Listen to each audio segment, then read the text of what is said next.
Last Sunday po, kaya rin na ning tawli kong misa, which is very late na po in the evening. Last Mass ko po kasi na yung Sunday, 7:30 in the evening. Kaya rin na po ning misa, natural muli na nitang dano pa na kay bisa na kang agad-agad muli. Tapo bang kalukas mo kayong malan mo, mabating na ka sa akin na ka. Uneng eko pa po maglukas malan, kay papulala ko yung kanakong kasulyo. At yung pong anak ka linapit ka na ako, dalagaya po. Na pong lalapit siya kanako, sabi na pong agad-agad, Mong, pray over na ako, pray over na ako po, nga na kasi. So kitang ko, nanong buri mong pangadi ko para keka. Yung pong sabi na, maoperaya po ka no. At dalagaya mo po ne. Kung na po kitang nung nang maopera na, maoperaya po ka no nga nasasabi at mag-nervous siya. Kaya rin na po nita, pangadike. At kaya rin kaya pong pengadi iting anak. Niyang bagong pisa ko pa mo po kaya, talagang akip mo na kayang ekspresyon na ning lupa ng tatakot siya po. Ulin siguro pinuling maopera yan eh. May takot po kaya. Kahit sabi ko po niyang after nito, tatakot ka nga ako po. Kahit sabi na, opo amo nga na eh, bakit kaya pong regular sisimbay ni po, tang sisimbay ni, bungis-ngis mamakayli ko mong bagya, may bugya manakbag kinlukluka na, kaya pong aylingan. Kita pong oras sa ito, there is no, alaka pong akit timan kay lupa na, talagang makabalagya lupa. At akit mo po kayang mata na, ngarapin po, itang lungkot uli na ning tatakot ya. Sabi ko po kaya, relax ka mo nga ko. Milabas nga ning yan nga ko po kaya ne. Basta mga di ka. Nano man yung maopera mo nga ko. Nung panulan mo kayong sariling kumayap ka. At isipan mo na kayong sarili mo, aliway ni ing kamate ko. Ako po kaya. Tampanin mo sabihan yata, kumate kayong operasyon na iti. Tapo itong, wala mo sinabi ko mo po kaya ne. Mikawani kami po, miras ko parokya. 10 o'clock, matudtod na ako mo sana. Kabira-bira, mag-vibrate yung cellphone ko po. Nangakit kemig message siya. Sabi na po ka na ako, Among, dakalas salamat, makasikanlog. So sabi ko po kaya sarili ko, it is not our duty, potang anting kang akit at taong balo mo kayong sarili mo na atin yung paingdalanan na sabyanan tayo pong words of encouragement. Kasakit ang sabyan mo, loko matay, nakakanyan, sige ka nga mo. Wari po yung feeling mo kayong sarili mo, ikang mangailangan amanong makasikan loob, potang kayo sabyanan na ka, kamate mo na kanyan yan, sige, anak po may. Wari po makabuisit nga rapin sasabi. Pantunan mo kayong sarili mo, diyan pangating kang takot, tangating pong bang sense of bala mo, and even simple words na makasikan loob, na libutad na nitandaranasan mo, mo panamdaman, lalo kang mididikdik, o lalo kang mga takutan nun balo mo ating mamantabi kaya ka. Sabi ko po kaya niyang last, sabi ko po, iabeda ka keng bisang gampot ang maopera ka. Kareng intentions ang gampot ang maopera ka. Biglakwan niya pong heart nung balo da po rin mapag-messenger at yung pong likwa ng heart kita pong lalam na ng message ko. Nung lawenta mo po, at napin namang kaulaga din kay katamong amano, wari po na. Napin po nga kayong sarili ko, ining ibanghelyo tamo, in even the first reading, bala mo amano lang mamyebye para kay katamo. Magkalublang bye para kay katamo. Bakit po nga siguro? First reading, pong sulat ng San Pablo Carentao at Thessalonica.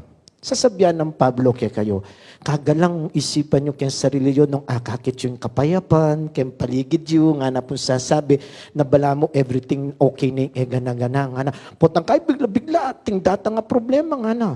Bala ko sang payapan, no?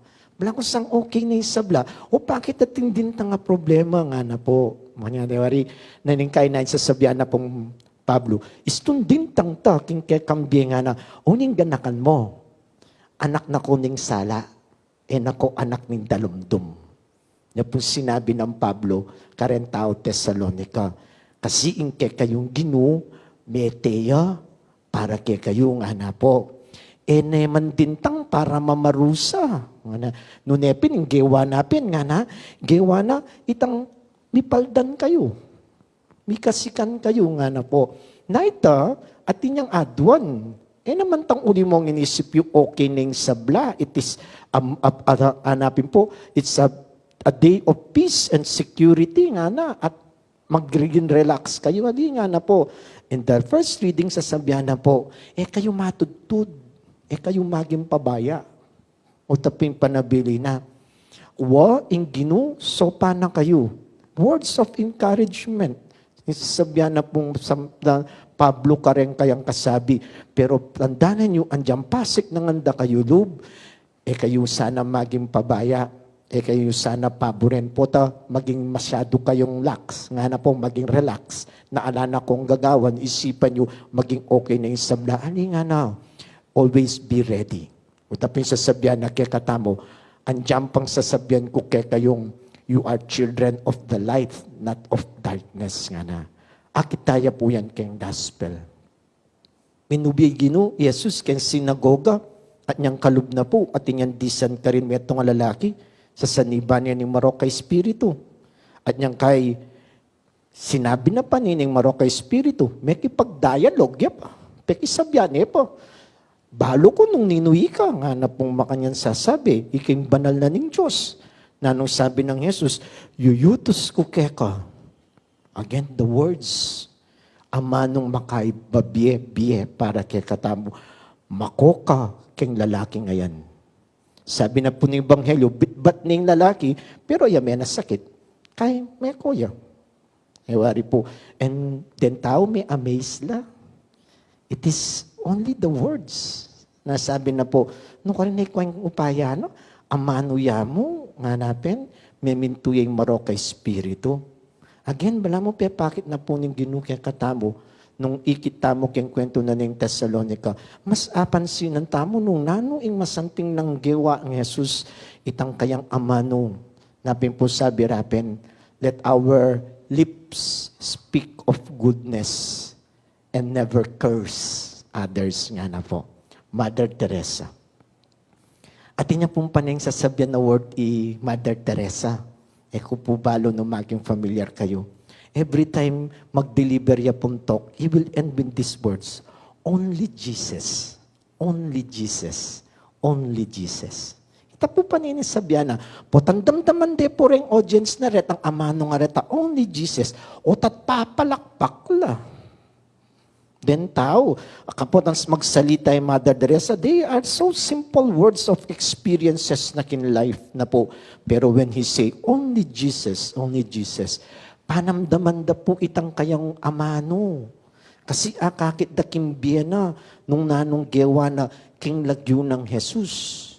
Anyapin, so powerful the simple words. Uling ikit na pong akakit tamong konkreto nung nanong gewa ng mayap, para ka rin abandoned and sick people nga na. At yung gawa ng Jesus, kaya katamo, pepagana kaya maya pabalita, tamo nga rapin po. Only the words, the powerful words of Jesus, nga napin po, healed the possessed person. O niyo po yung paganakaning Gino. Gamitan tayo po kanyang asbuk tamo, mo ka rin marites. Gamitan tayo ng asbuk tamo as source of inspiration for other people. Baluta mo po ito. Agyuta mo po ito. Imbes na mimisip tamong matura ng harapin po, mimisip tamong masanting. At itang masanting ito, paluwal tayo kay ngasbuk. At mo sana paluwal kay ngasbuk. Ng harapin po, nune, ita sana maging biyata mo, mismo yung asbuk na maging inspirasyon kareng aliwa.